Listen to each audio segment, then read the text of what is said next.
It's almost Halloween, and you know what that means. Spooky time. Or, I mean, either it is Halloween, or I don't know when I'm gonna release this, so I guess we'll figure it out.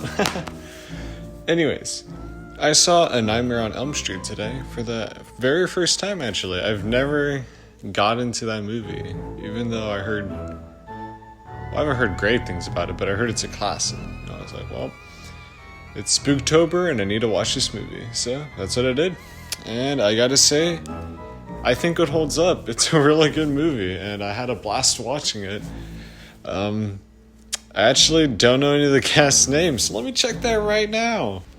Okay, I'm back with the cast name. That was embarrassing.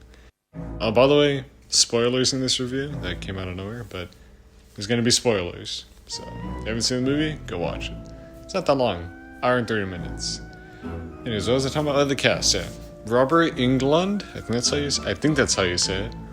He did a really good job portraying this sort of boogeyman who like knows he has like this infinite power and can do whatever he wants with it.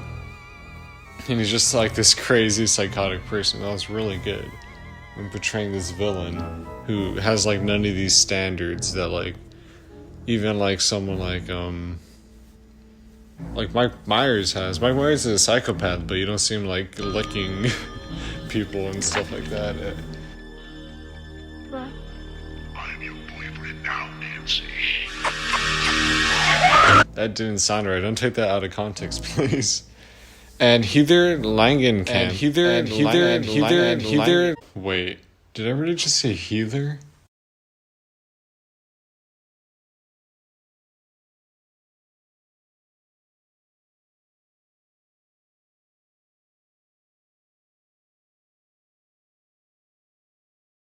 Oh my god.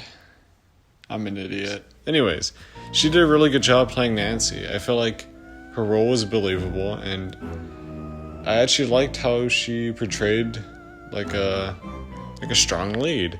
She seemed believable. At times a little corny, but good. She did really good acting there. I also like one thing. I like how these actors actually look young. Maybe just more like modern times. The actors look really old for some reason when they're playing like high schoolers, like elementary graders even. It's crazy. Except Good Boys, the movie that came out recently. They actually got little kids to play the middle schoolers. But anyways, off topic. Also, Johnny Depp's in this movie. Like, what? He looks nothing like the kid who he's playing, which is crazy. I'm like, dang, I don't know. Maybe I'm just so used to seeing Johnny Depp as Jack Sparrow. That's all I can think of now. But he does a good job as well. He's not as important as Nancy, but he does a good job. All I gotta say is Glenn deserved to die. That guy kept falling asleep so many times, man. How are you gonna get those crunch hours in when you're studying for the SAT, man? Poor Glenn. He never had a chance. But yeah, anyways, for you guys who don't know, this movie's about Freddy Krueger, and he's invading these people's dreams and basically just terrorizing them. It's later revealed in the movie that he has like a motive for this, and it's because the parents of the children actually killed him. So, because he was like murdering children and he got away with it, and the parents are like, no, and then they killed him. So, took justice in their own hands. Not legal, by the way. Don't do that. Call the authorities. Do it through the process. People don't just kill people you think are evil. Makes you no better than them. Anyways, and it might create a boogeyman, so you know that might be a little important. But yeah, and that's the plot of the movie. The score.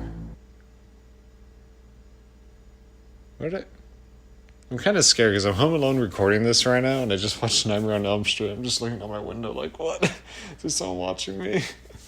But anyways, anyway, what am I talking about? Oh yeah, so the score in the movie is actually really good. I think it complements it well. It's not the greatest score of all time, but it really adds to the vibe of it. Kind of like how Halloween did. Although Halloween had a The score is beautiful. But yeah, the music was really well for the movie, and the pacing was well as well. The pacing was well as well. That's the weirdest sentence I ever said. I'm sorry, I'm just doing this on the fly. I don't even have a script, so I'm just saying random stuff. One of my favorite scenes in the movie was when it was just the beginning part where the girl, I forgot her name, I think was it Kim? It was Tina. When Tina, she's in the dream of Freddy Krueger, and just the way they portray his powers without saying anything, you just see from Johnny, or what's his face? From, I think Rod, yeah, that's the character's name, Rod's perspective, you just see her flying over the wall and everything. You're just like, what's happening? Then you realize it's Freddy Krueger in the dream doing all these things. And I thought that was like a really good way to portray, because it left it up to the audience's imagination to like what Freddy Krueger was doing in the dream, like swinging her around everywhere. Again, better to show, not tell. In this case, the imagination of what people were thinking Freddy Krueger was doing to her was worse than anything they could have showed on the screen. Voices! Will you two shut up? Same thing goes with Glenn's death. Although a little less dramatic, he just kind of falls in a hole and blood comes out. Where did he put him, in a blender or something in the dream? Like, I don't want to think about that. But yeah, the movie's just, you gotta respect it for being so damn creative. I don't know if any other movie has done this premise, but at the time, this was an original idea, I believe. And just this idea of someone invading your dreams when you're like most vulnerable it's terrifying, because everyone needs to sleep eventually, you know?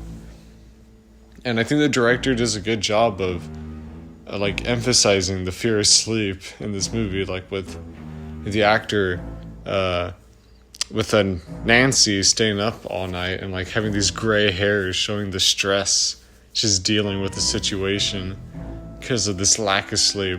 Just like me before the APUSH test. I'm just kidding. I didn't study for that. Regrets. Anyways. But, yeah. The director did a really good job making this film, and it deserves the praise it gets to this day. But, the sequels, from what I heard, they're not great. But that's how it is in most classic horror movies. The ending, however, I didn't really get. Is like, oh, like, yeah, they beat Freddy Krueger, but then I was like, oh no, it's just a dream the whole time. And then I don't know what they're doing. I was reading up online, and some people were saying that you just kind of ignore that, and it's more just them teasing a sequel. But yeah, it kind of bothered me. I don't know, it didn't make sense to me. If anyone understands what happened at the end, could you explain to me? Because I don't know, it's kind of confusing.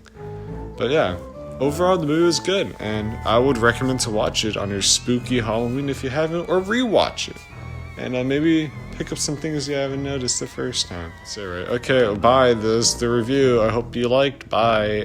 Enjoy. I probably should have said some more things, but I didn't. Okay, enjoy your Halloween. Oh wait, and if you guys like this type of content, just tell me. It's actually like my first video in a long time. I made some couple other videos, but I'm trying to make a new, fresh start with these reviews. Do them more like this, more personal, you know? Not personal, but just more like on the fly. And my thoughts and opinions. I'm going to try to do newer movies. I just saw this movie right now, and I just wanted to talk about it because someone told me to make a review. Thanks, Brooke. And, yeah. My lights just turned on outside. I'm so terrified. What? This is my final tapes. That was my dog. My dog just walked past the motion. God. Coco, I love you, but you terrify me.